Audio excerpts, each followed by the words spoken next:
Welcome to the Fearful Fright series, where we will be reading with our favorite green ghoul, Grimmer. Now sit back and enjoy this twisted tale. Today our story is called, Why Number 8 Always Finishes First. Everyone at Red Hollow Speedway agreed on three things. The track was cursed. If the number 8 car showed up, someone was going to crash. You never, ever, saw the driver. It didn't matter what decade it was. The stories went back 40 years.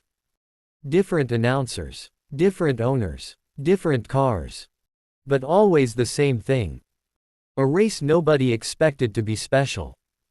A sudden engine scream, and then, like a bad memory resurfacing, the number 8 would roll out of the pit lane. Black paint, no decals anyone recognized. Sponsors with names like Gurind R. Hall Logistics, St. Torx Oil, 8th Circle Performance. No phone numbers, no websites. No one had ever heard of them. And the driver? Never seen. The driver who shouldn't exist. The legend started with Evan, Redline, Mercer. Evan was a prodigy, fast, reckless, arrogant, and beloved by fans because he raced like the track owed him money. He drove the original number 8, back when it was blood red with white trim. He was banned after the Iron Bend incident. Evan had tampered with the brakes of Clara Vance, another driver who had beaten him twice in one season. She survived the crash, but her career didn't. Everyone knew Evan did it. No one could prove it. 6 months later, Evan was found dead in his garage, crushed beneath his own car. The police called it an accident. The paddock didn't. Rumors said Clara's cousin, Marcus Vance, had paid Evan a visit the night before. The case went cold. The number 8 disappeared. The first return. 10 years later, during a late-night endurance race, a black car rolled into Red Hollow without registering. Same number. Different paint. The announcer laughed nervously. Folks, looks like we've got a mystery entry tonight. The car passed inspection. No driver ID. No team listed. It qualified first. And during the race, cars started failing. Not crashing, failing. Throttle stuck wide open, steering locking mid-turn. Engines over-revving until pistons launched through hoods like fireworks. Some drivers walked away. Some didn't. The number 8 never touched anyone. It just passed them. Silently. Smoothly. It won by half a lap. When officials went to inspect the car, it was gone. Present day, the Laughing Pits. This year's venue, was the Midnight Thunder Invitational. Jax Holleran, a hotshot streamer turned driver, laughed when his crew chief warned him. "Dude," Jax said, tightening his gloves, "you're telling me a ghost car's gonna get me?" Crew chief Marlene Pike didn't laugh. "I'm telling you, if you see the number 8, don't race it." That's when the pit lights flickered. And a low engine growl echoed down pit lane. Black paint. White number. Sponsors no one recognized. Jax grinned. "Guess I'm racing Casper." The car rolled past them. No helmet visible through the visor. Just darkness. Things start going wrong. Lap 3. Driver Theo Lutz radioed in screaming, "Brakes, brakes." His car slammed into the wall and flipped end over end. Lap 6. Nina Calder's steering locked while the wheel turned itself violently left. Lap 9. Rico Alvarez's engine screamed like it was laughing before detonating. Each time, the number 8 passed calmly. Almost politely. At one point, cameras caught something impossible. As the number 8 overtook Jax, the driver's window fogged from the inside.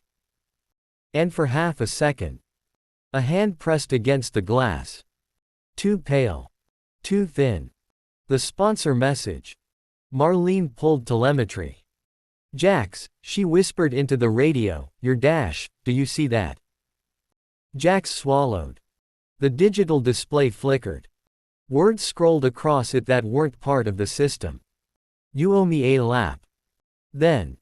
Clara never finished. Jax's laugh came out shaky. Okay.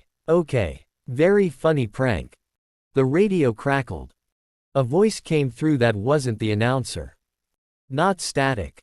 Not human. You touch their cars like I touched hers. Jax screamed as his throttle stuck. In the control tower, an old mechanic named Hugh Belden stared at the screen, pale as chalk. That's Evan, he whispered. Marlene snapped at him. That's impossible. Hugh shook his head. Look at the line through turn 4. That's his line. Nobody else took it like that. On screen, the number 8 drifted inches from the wall, sparks flying. The voice returned, now broadcast across the PA system. I never finished my last race. So I keep racing. Quote. The number 8 nudged Jax's rear bumper.